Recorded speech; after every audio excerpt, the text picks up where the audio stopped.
Hello and welcome to Tell the People, a program about our Catholic faith with news and information in and around the Catholic Diocese of Lafayette. I'm Stephanie Bernard. In today's show, Trista Littell has an interview with Ed Bustani about Mass for the Elderly and other upcoming events from the Office of Justice and Peace. Father Michael Champine's talk is about the commandments, in this segment, what it means to be Catholic. And in a conversation with Bishop Michael Jarrell, Monsignor Richard Green interviews Bishop Jarrell about another important topic. And now, Catholic news on this April 29th weekend.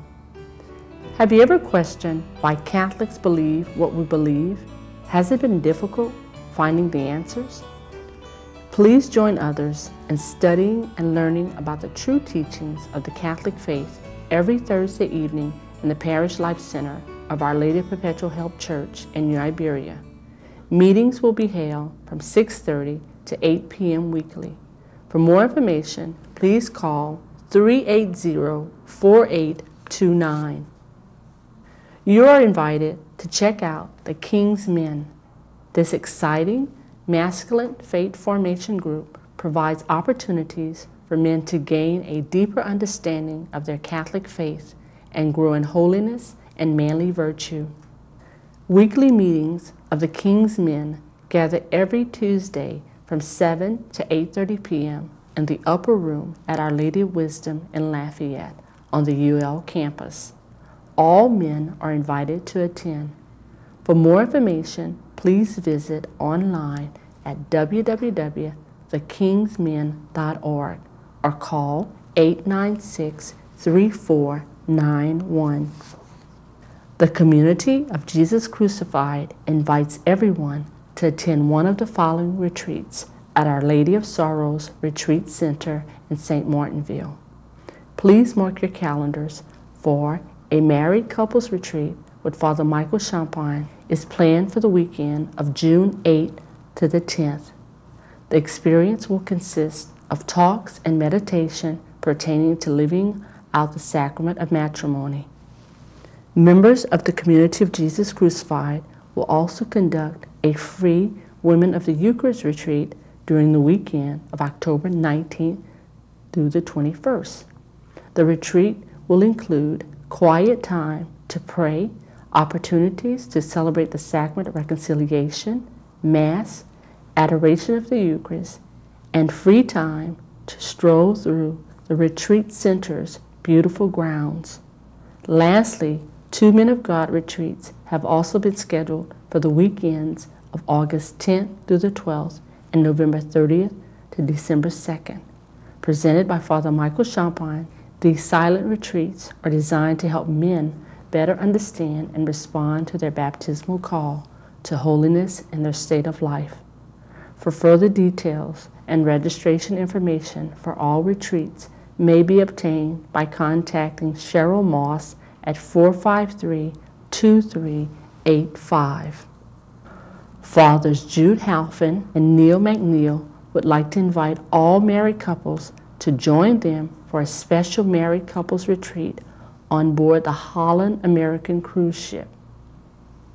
The 7-day cruise is scheduled to depart from Seattle, Washington on September 22nd, with ports of call to include Juneau, Alaska, Glacier Bay, Sitka, Alaska, Ketchikan, Alaska, and Victoria, British Columbia.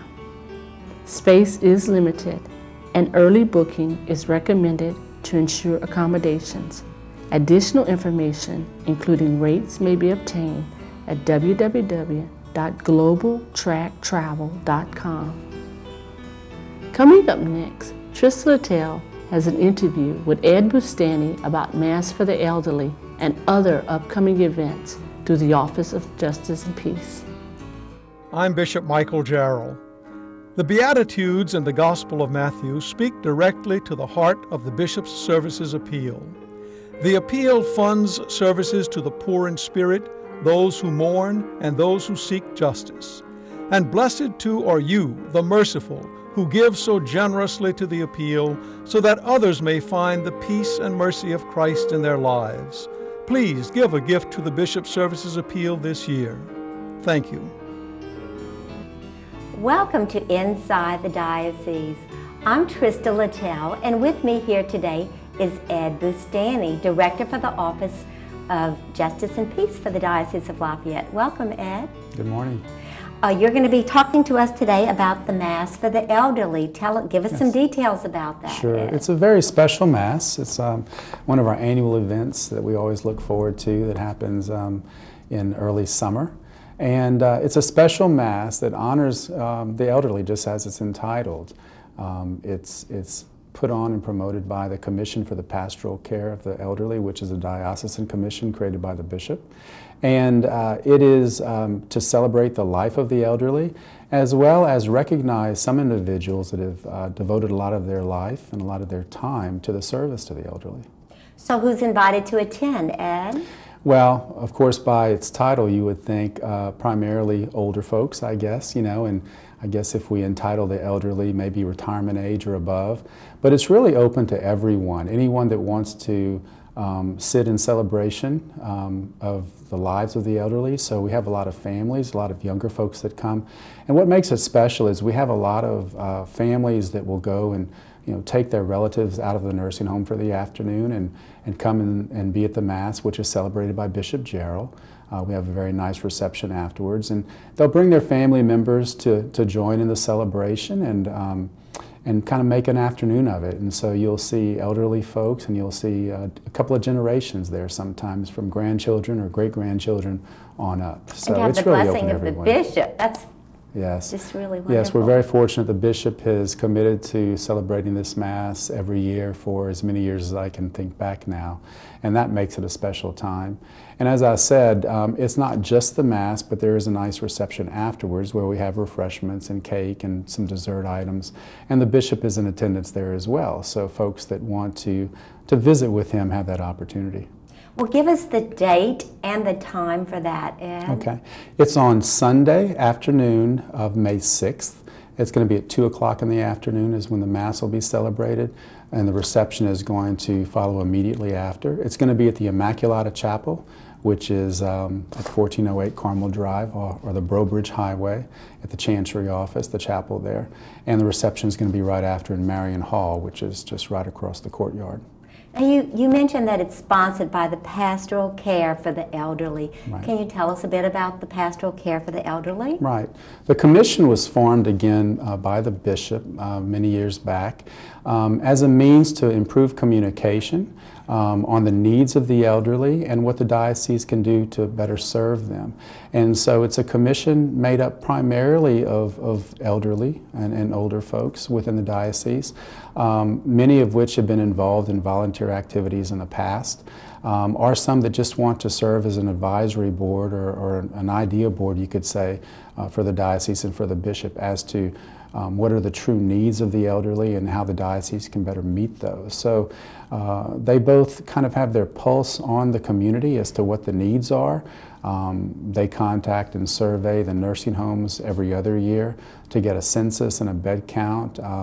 They get everything from age and gender breakdowns to religious breakdowns, try to make sure that communion services or masses are being held at the nursing homes on a regular basis and what those folks need. They try to be in touch with the homebound elderly, and they pool all those resources and feed that information into the Office of Justice and Peace and ultimately to the bishop so that the diocese can better serve the elderly. So a member of that council serves on the Diocesan Pastoral Council? That's correct. We have one member from the Commission for the Pastoral Care of the Elderly that also sits on the Diocesan Pastoral Council with the bishop, again, as that conduit or that communication link of what the needs are out there for the elderly. How often do they meet? The Elderly Commission meets every other month, and right now, as of this taping, they're actually in the process of reviewing nominations that will be submitted to the bishop. As part of the elderly Mass, the bishop recognizes some individuals that have been very involved with service to the elderly. He typically awards his service medal to 2 individuals, 1 or 2 individuals if he sees fit, that are recommended by the commission. And then he will typically recognize 1 youth group and also 1 adult service group from a church parish or other associated group. Could be Knights of Columbus or any of those groups that have routinely and very faithfully served the elderly in the community. As a matter of fact, I'd like to mention that we accept those nominations for those individuals all year long, so that we have a good pool of individuals for the commission to review, and then they submit their recommendations to the bishop for his approval.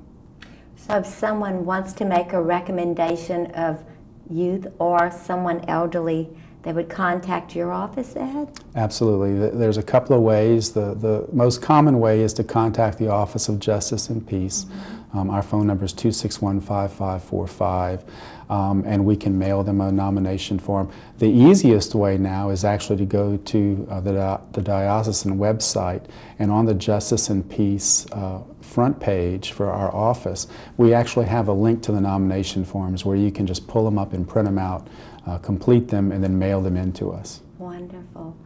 Now, if someone, you said that the pastoral, that council, they keep statistics on nursing homes and so forth. So if someone is in need of finding out that information, they would just contact your office? They can contact our office. We make it available for the bishop and for all of our regional vicars and those particular areas. The commission actually publishes, they compile all the information, they actually publish an actual directory that has all of the information for all the different facilities. Wonderful. Well, Ed, so let's tell everybody one more time the date and time of this Mass that we were talking about earlier. Okay, it's a Mass honoring the elderly, held on Sunday, May 2nd at 2 o'clock in the afternoon. And it'll be at the Immaculata Chapel on the Brobridge Highway at the Chantry office. Thank you. Folks, join us for this Mass, and thank you, Ed, for being with us today. Thanks for having me. Stay tuned, folks. There's more to come on Tell the People. Thank you, Trista and Ed. Coming up next, Father Michael Champlain's talk is about the commandments in the segment, What It Means to Be Catholic. We never forget our best teachers. The ones who do so much more than teach. They inspire and insist we bring our best in everything we do. We find those mentors in our Catholic schools. It's why Catholic school graduates consistently go on to college, land better jobs, embrace faith, and lead. Louisiana Catholic Schools, in a class of their own. Good morning. Welcome back to Tell the People to What It Means to Be Catholic.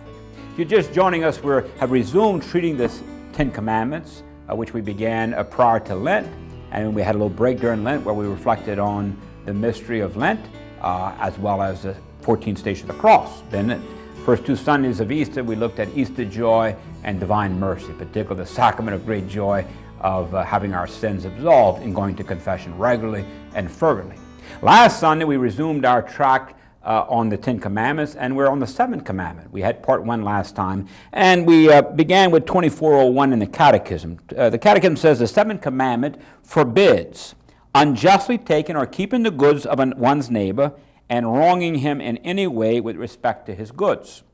It commands justice and charity in the care of earthly goods and the fruits of men's labor.